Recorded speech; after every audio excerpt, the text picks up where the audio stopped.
Bismillahirrahmanirrahim. Assalamualaikum warahmatullahi wabarakatuh. Sobat Fajar, dimanapun Anda berada, hari ini kita akan kembali melanjutkan lagi diskusi tentang moderasi beragama. Bersama saya telah hadir Bapak Abu Muslim. Beliau merupakan salah satu peneliti di Balai Litbang Kementerian Agama Makassar. Beliau ini sekarang akan menuntun kita untuk mendiskusikan tentang pesan-pesan orang terdahulu. Ternyata moderasi beragama ini sudah dikenal dalam konsep kehidupan orang-orang tua kita dulu. Yeah. Mungkin kalau di Sulawesi Selatan di sini, khususnya dalam manuskrip Lontara yang ditulis oleh Nenek Malomo ya. Yeah. Tadi salah satu yang akan diangkat beliau, Papaseng dari Nenek Malomo atau pesan-pesan moral dari Nenek Malomo. Untuk lebih singkat lagi, kita langsung berbicara dengan Pak Abu Muslim. Siap. Seperti apa pesan-pesan moral yang menyangkut dengan moderasi beragama, yang tentu terkait dengan toleransi, kehidupan yang rukun dan harmonis sesama umat beragama di Sidendreng pada masa-masa yang lalu. Iya. Ya. Baik, Sobat Fajar ya namanya ya. Assalamualaikum warahmatullahi wabarakatuh. Waalaikumsalam. Pada dasarnya berbicara moderasi beragama itu kan satu konsep baru ya yang datang belakangan. Sementara Lontara, manuskrip, artefak dan benda-benda sejarah itu adalah produk masa lalu. Yang tentu masing-masing memiliki kearifan dan kecendekiaan yang berbeda. Tetapi kalau misalnya kita ingin coba menggali lagi konsep moderasi beragama yang sekarang ini lagi gencar-gencarnya digaungkan oleh teman-teman kita di Kementerian Agama tentunya, apakah itu dianggap hal baru atau justru konsep moderasi atau prinsip adil dan berimbang dan berada di tengah-tengah itu baru dijumpai sekarang atau sudah ada sejak dulu? Nah, di Lontara ini sebenarnya itu bisa kita lakukan pelacakan atau paling tidak menginventarisir dulu. Dari mana masyarakat Bugis misalnya khususnya di Sidendreng Rapang memiliki corak kehidupan yang sangat moderat yang akhirnya diejawanta dalam perlakuan sehari-hari sekarang. Apakah itu lahir dengan sendirinya atau tidak? Nah, kalau kita coba baca, ini saya mengajak Sobat Fajar coba mengulik sedikit soal Lontara Atoriolong Risidendreng. Lontara Atoriolong Risidendreng itu cukup tebal sebenarnya. Dia adalah gabungan dari beberapa judul Lontara yang oleh ketika itu masih bernama Dinas Pariwisata dan Kebudayaan Sidendreng Rapang tahun sekitar 1975. Itu dia coba menggabungkan dalam satu bundel besar Lontara surat-surat Sidendreng itu. Yang salah satu muatan yang paling penting menurut saya adalah Paseng Nenek Malomo. Siapa itu Nenek Malomo? Tentu bagi masyarakat Sulawesi Selatan sudah tidak asing ya. Legenda. Ya. Cuma kan kita perlu sedikit mendudukkan porsi Lontara ini. Terus ada Paseng, seorang tokoh cendekiawan begitu. Dan ada moderasi beragama di satu aspek. Tetapi kita tidak sedang ingin melakukan cocokologi, Pak. Jadi moderasi yang ada sekarang adalah hal baru, kita akui itu. Tetapi apa yang tercantum dalam Paseng Nenek Malomo, yang kalau di sana ada soal kerukunan, penghargaan terhadap kearifan, terus juga komitmen kebangsaan, juga soal keadilan dan keseimbangan, bukan berarti bahwa itu nanti yang akan kita klaim sebagai moderasi yang ada sekarang. Karena tentu saja setiap pola yang dibangun masyarakat dulu sesuai dengan zamannya. Nah, ada satu diskusi antara Nenek Malomo dengan Puang Rimagalatung Itu salah satu cendekiawan dari Wajo. Itu ketika itu saya ingin coba menunjukkan satu model ketegasan soal prinsip keadilan ala Nenek Malomo. Yang sebenarnya itu kalau kita lihat dari rujukan moderasi beragama yang coba digaungkan oleh Kementerian Agama 2 atau 3 tahun terakhir ini paling tidak, ternyata ada sedikit kesamaan soal bagaimana kita membangun keadilan sebagai bagian penting dalam mewujudkan cara pandang dan sikap beragama yang baik satu sama lain. Dalam kisah itu disebutkan Puang Rimagalatung pernah protes kepada Nenek Malomo karena ada satu kebijakan hukum yang diambil yang menurut Puang Rimagalatung itu cukup ekstrim gitu. Kira-kira begini ceritanya. Pada saat itu, Ini tahun berapa? sayangnya di naskah, di Lontara, di Latoa tidak disebutkan tahunnya. Tapi di situ menjadi, tapi kalau misalnya kita coba melihat sejarah periodik periode kehidupan Nenek Malomo, yaitu sekitar tahun 1600 awal gitu. Jadi sebelum Islam juga sebenarnya. Nanti kita bicara soal apakah Nenek Malomo sudah Islam atau tidak, itu soal belakang. Tetapi proporsi yang diambil dari situ, ada sebuah event namanya Mapalili. Mapalili itu adalah proses untuk menggarap sawah begitu. Tetapi ketika itu Nenek Malomo berhalangan. Jadi dia mintalah anaknya untuk putra kandungnya untuk memimpin upacara itu. Tetapi karena pada saat upacara itu dilakukan tiba-tiba ada istilahnya suluk. Suluk itu semacam kayu untuk melengkapi prosesi Mapalili itu. Itu ternyata patah gitu. Oleh anak Nenek Malomo, dia langsung mengambil suluh sawah di sampingnya, diambil begitu saja tanpa izin, tanpa tanpa konfirmasi kepada pemilik suluk itu, dia pakai untuk melengkapi proses Mapalili itu. Singkat cerita, proses dilakukan tanpa sepengetahuan Nenek Malomo itu diambil, tetapi akibatnya beberapa bulan kemudian, kenapa justru sawahnya gagal, tidak bisa tumbuh padi, bahkan dalam beberapa bulan berikutnya, wabah menjangkit ke Tanah Sidendreng. Nenek Malomo lalu coba mencari tahu apa sih sebenarnya penyebab itu. Ternyata diceritakan kepada Nenek Malomo bahwa jangan-jangan peristiwa tadi itu yang menjadi persoalan. Nah benar, Nenek Malomo langsung mengatakan, justru saya yakin sekali kalau itulah penyebabnya. Apa yang akhirnya dilakukan Nenek Malomo? Dia membunuh anaknya. Begitu saja karena dia menganggap bahwa ada ketidakadilan yang dilakukan, ada proses yang dilanggar, ada adat yang tidak dijunjung tinggi di situ.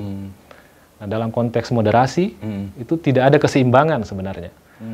Itulah yang akhirnya terjadi, membuat orang tahu sampai Puang Rimagalatung ketika itu, Pandrita dari Wajo mengatakan, apakah sepadan hanya gara-gara satu suluk itu? Terus kemudian Nenek Malomo, nama lengkapnya Lapagala. Nenek Malomo itu cuma gelar. Sampai harus membunuh anak kandungnya sendiri. Keluarlah istilah yang kemudian kita kenal sampai cukup luas, jadi patron Sidendreng Rapang itu. Kalau kita datang ke sana pasti kenal dengan istilah itu. Nenek Malomo seketika itu mengatakan, ada temake anak, temake apo. Hukum itu tidak mengenal anak dan cucu. Siapapun yang melanggar, dia harus dihukum.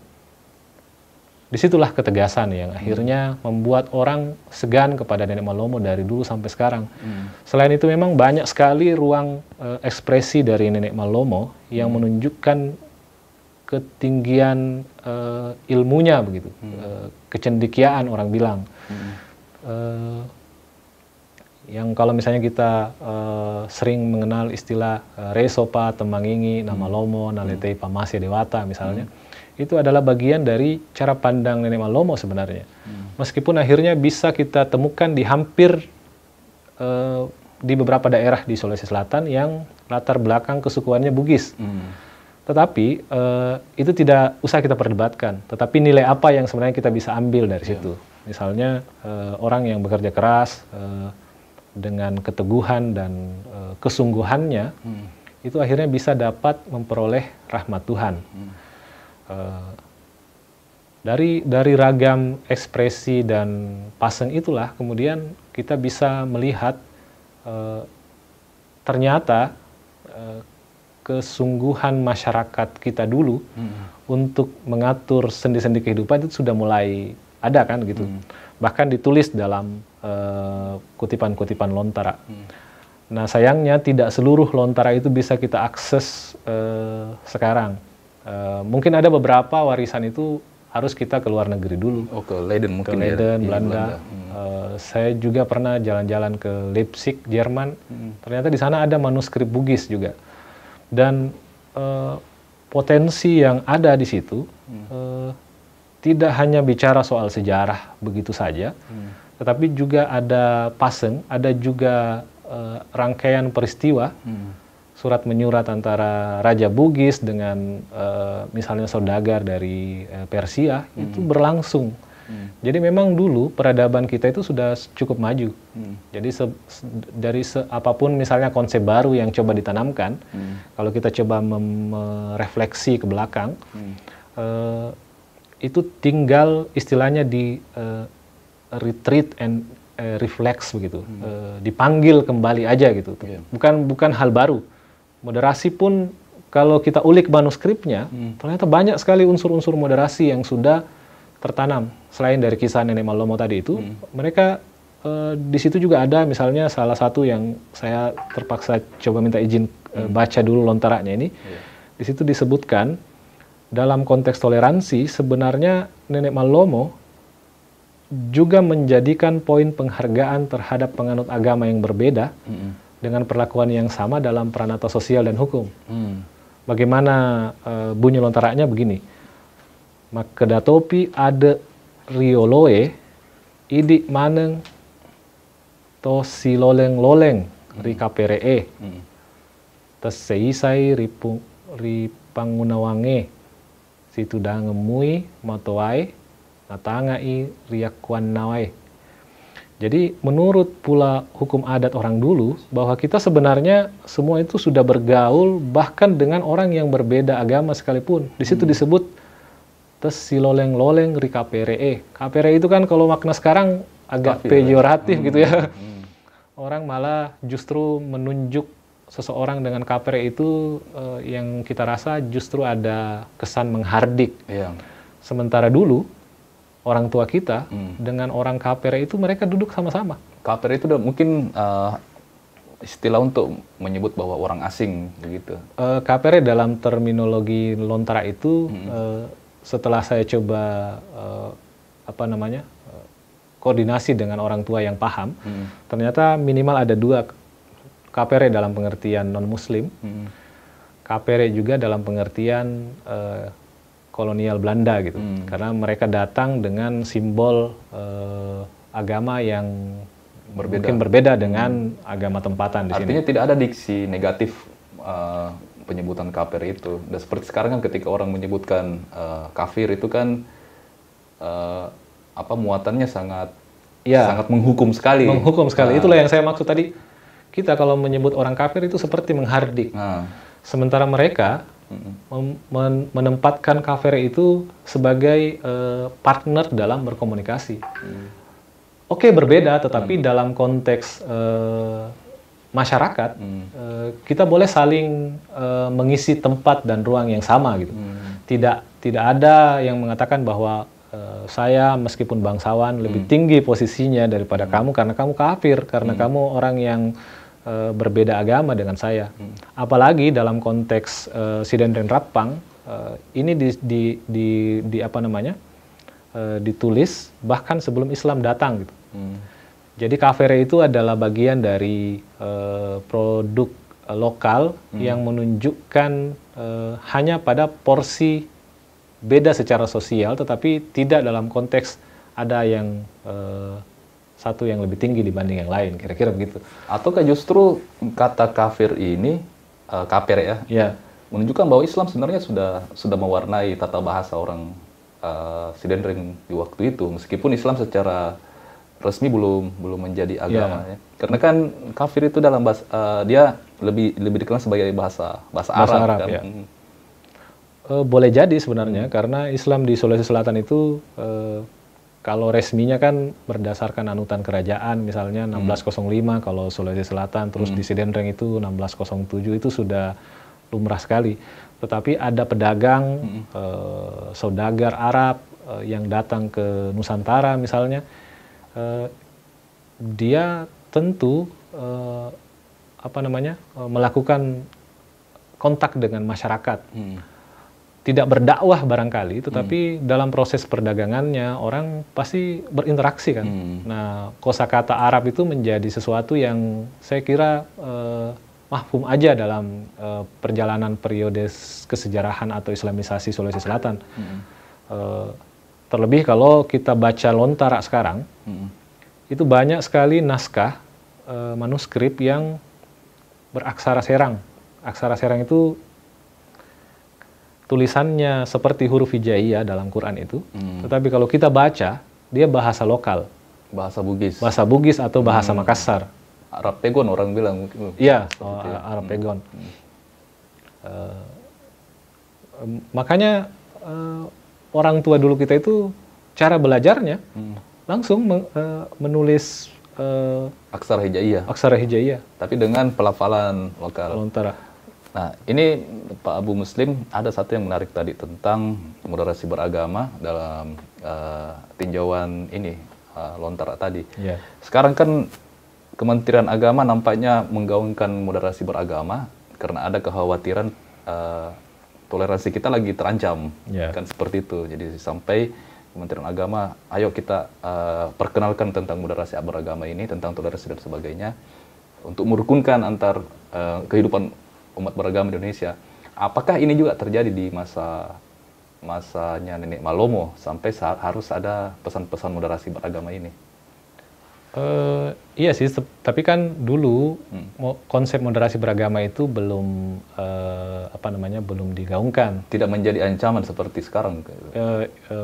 Saya tidak bisa mengatakan ancaman atau tidak, tetapi dalam literatur Lontara yang kita baca, karena di situ kan kondisional sebenarnya. Ada beberapa peristiwa dalam Lontara itu ketika dia menyebut satu peristiwa selalu mengaitkannya dengan peristiwa yang lain. Contoh misalnya dalam catatan pernah dengar Lontara Bilang ya, Lontara Bilang Raja Goa. Di situ disebutkan misalnya ada salah satu kutipannya atau umumnya corak penulisan Lontara itu selalu digandengkan dengan peristiwa apa yang terjadi ketika itu tanpa menulis tanggalnya. Misalnya hari ini anak saya yang ketiga lahir bertepatan dengan banjir besar menerjang Makassar misalnya. Itu contoh yang dia tulis di pinggir-pinggir Lontara. Tetapi kalau dalam konteks ancaman, sebenarnya karena Lontara itu banyak ditulis di era-era abad 16-17, ancaman terbesarnya ya kan paling dari luar itu kan. Tapi tidak spesifik dituliskan bahwa sebenarnya arah untuk menunjuk pasang ini adalah mengcounter isu yang ada dari luar. Tetapi di dalam Lontara suku Nawajo itu ditulis bahwa kalau kita mau membaca betul moderasi beragama dalam konteks Sidendreng, Wajo, dan Sulawesi Selatan, yang paling menarik sebenarnya apa yang dilakukan oleh Nenek Malomo ketika menerima para eksodus masyarakat Tolotang yang dari Wani itu di Wajo, pada saat Islamisasi Wajo kan seluruh masyarakat ketika raja sudah berikrar Islam, Harus ikut seluruhnya harus ikut. Nah, masyarakat di Wani ini tidak mau. Dia tidak setuju sebenarnya karena mereka sudah punya kepercayaan lokal yang kita kenal dengan Tolotang sekarang kan gitu. Akhirnya mereka harus keluar dari Wajo. Dia pergi dari Wajo karena tidak bersedia mengikuti Islam Islam yang diperintahkan oleh Arumatoa Wajo. Nah, dia lalu berjalan ke arah selatan ke Sidendreng. Nah, di Sidendreng itulah dia diberi tempat oleh adat Tuang Sidendreng yang kalau kita ke Sidendreng sekarang itu namanya di Amparita. Di Amparita itu dia dikasih tempat. Di situ boleh dia menjalankan ajarannya, tetapi karena pengaruh Arumatoa juga sudah sampai di situ, ada akhirnya jalan tengah yang dipilih. Boleh orang Wani itu tinggal di sini, menjalankan kepercayaan Tolotangnya, tetapi kalau misalnya nanti dia menikah dan meninggal, dia harus menikah dan meninggal dengan cara-cara Islam. Tetapi seluruh rangkaian kegiatan kepercayaan itu boleh dilakukan. Tetapi kalau mau meninggal, harus dikubur dengan Islam. Di situ moderasinya sebenarnya. Jadi akhirnya orang Tolotang boleh berada di situ, malah dikasih tempat, difasilitasi bahkan, boleh menjalankan ajarannya tanpa harus bersyahadat begitu. Tetapi dengan syarat-syarat tertentu tadi. Dan itu sampai sekarang malah menjadi satu, kalau kita membaca sejarah Sulawesi Selatan justru boleh disebut itu sebagai salah satu patron kalau mau melakukan persinambungan makna, maka itulah moderasi beragama sesungguhnya. Karena ketika orang dibiarkan menjalankan ajaran agamanya tanpa ada pemaksaan sebenarnya, sekaligus memberi jalan tengah untuk proses-proses yang terjadi pada zamannya. Karena proses Islamisasi gencar sekali di Sulawesi Selatan. Kalau kau tidak ikut di situ, akan banyak risiko yang terjadi. Tidak hanya keluar dari tempatnya, bahkan sampai kehilangan nyawa. Benda, ya. Karena kan Islam juga dengan cara-cara perang ada kan, penaklukan dan segala macam. Nah, salah satu contoh juga di dalam cakupan riset yang luas ini tentang moderasi berbasis Lontara itu kan ditemukan ada teman kami yang meneliti di Sinjai. Dia melihat soal bagaimana akhirnya Bone, kerajaan Bone dan kerajaan Goa itu berhasil didamaikan di tengah-tengah di Kabupaten Sinjai. Jadi Sinjai itu berada di tengah antara kerajaan Goa dan Bone. Kerajaan Goa berusaha merebut pengaruh dengan melakukan ekspansi ke Sinjai. Begitu juga orang Bone datang ke Sinjai untuk saling berebut pengaruh. Tetapi ternyata masyarakat Sinjai justru mendamaikan dua kutub besar, kekuatan besar ini. Itulah namanya menjadi Sinjai. Sinjai itu kalau bahasa Bugisnya Sijai, Mapa Sijai, artinya dia berhasil mendamaikan kerajaan Goa dengan kerajaan Bone melalui ada yang disebut perjanjian Topekong. Ya, saya pernah dengar. Ya, jadi di situ disebutkan Musuna Bone, Musuna Topa Telulimpoi, Musuna Togoa, Makuto Piro, Asi Bali Rena. Jadi kalau ada musuhnya Goa, Bone, dan Sinjai, berarti itu adalah musuh kita bersama. Begitu juga sebaliknya. Jadi di situ perjanjian damai berhasil dilakukan. Artinya konteks sosial yang terjadi pada zamannya untuk cakupan moderasi dalam pengertian yang konseptual yang ideal itu sebenarnya jauh sebelumnya sudah dipraktikkan oleh masyarakat kita dahulu begitu. Oke, kita kembali ke lontaranya. Apakah ada diteliti berapa banyak pesan-pesan dari Nenek Malomo yang berkaitan dengan moderasi beragama? Iya, saya melakukan inventarisasi sebenarnya. Jadi karena ini adalah konsep moderasi beragama, akhirnya ada 7 poin penting yang kemudian kita coba turunkan dari konsep besar moderasi beragama itu. Ada yang menyangkut dengan menjaga keselamatan jiwa, membangun toleransi, dan seterusnya sampai 7 poin itu. Nah, dari proses inventarisasi yang saya lakukan, ada sekitar kurang lebih 23 pesan Nenek Malomo yang bisa kita kategorisasi. Kategorisasi ini maknanya bukan sekedar cocokologi. Saya tidak sekedar mencocokkan bahwa ketika Nenek Malomo mengatakan ini adalah bagian daripada upaya dia menjaga keselamatan jiwa misalnya. Tetapi kita juga menelusuri apa sih yang berada di balik teks itu ditulis. Bagaimana konteks sosialnya.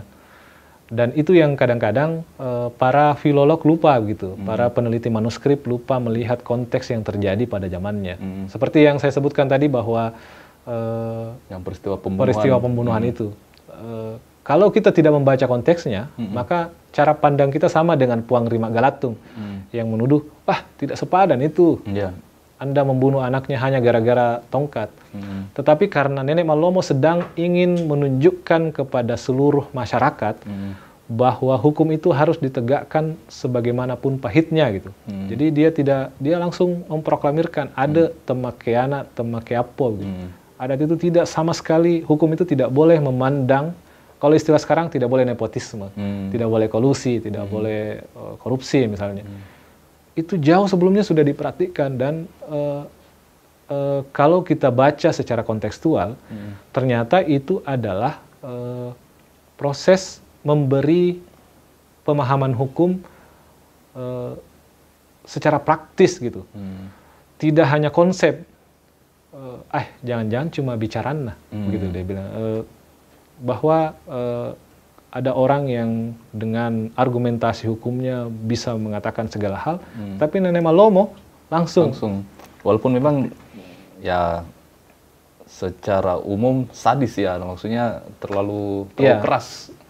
Maksudnya mungkin ada hukuman lain yang pantas. Ya, betul. Tapi Nenek Malomo langsung untuk memperlihatkan bahwa hukum harus ditegakkan ya, seperti itu anunya. Tapi kalau dari dialog selanjutnya, Nenek Malomo menjelaskan kenapa itu harus dilakukan. Sampai wabah, panen tidak menjadi, sampai itu kan sebenarnya dalam konteks masyarakat Sidendreng, itu adalah bisa disebut tanda petik kutukan gitu. Jadi ada kesalahan, jangan sampai karena kesalahan satu orang justru membuat seluruh warga masyarakat itu menanggung risikonya. Dan itu yang Nenek Malomo tidak mau terjadi. Jadi dia memang harus melakukan hal seperti itu. Ya, ini yang paling sering juga jadi pertanyaan banyak orang, saya kira sampai sekarang. Apakah Nenek Malomo itu seorang Muslim dan mengambil nilai-nilai yang dimasukkan dalam lontarannya itu berdasarkan pengetahuan Islam atau seperti apa? Iya, sayangnya tidak ada informasi di dalam lontara itu yang menyebutkan kapan Nenek Malomo bersyahadat misalnya. Atau jangan-jangan dia sudah Islam sejak dia lahir karena orang tuanya Muslim seperti kita kan yang ada sekarang. Tetapi kalau kita coba mencermati seluruh pasangnya, yang saya bilang tadi saya menginventarisir sekitar 23 manuskrip pasang Nenek Malomo itu, seluruhnya sangat Islami. Artinya, bolehkah kita jangan melihat Nenek Malomo dari agamanya, tetapi dari cara pandang dan sikap yang diberikan kepada masyarakat, itu menunjukkan corak keberislaman yang hakiki sebenarnya. Jadi orang mungkin boleh mengaku Islam, tetapi dia tidak Islami. Sementara Nenek Malomo, apapun agamanya ketika itu, karena agama Islam di Sidendreng kan baru diterima 1607, sementara periodisasi adat tuang Sidendreng di masa Nenek Malomo itu jauh sebelumnya. Artinya bahwa kita tidak bisa serta-merta mengklaim bahwa dia sudah Islam, tetapi dari cara dia menyajikan pasang sangat Islami, kira-kira begitu. Oke. Jadi Sobat Fajar, sampai di sini dulu kebersamaan kita dengan Bapak Abu Muslim, salah satu peneliti di Balai Litbang Kementerian Agama. Mudah-mudahan bermanfaat bagi Sobat Fajar. Alhamdulillah wa iyyakum ajmain. Assalamualaikum warahmatullahi wabarakatuh.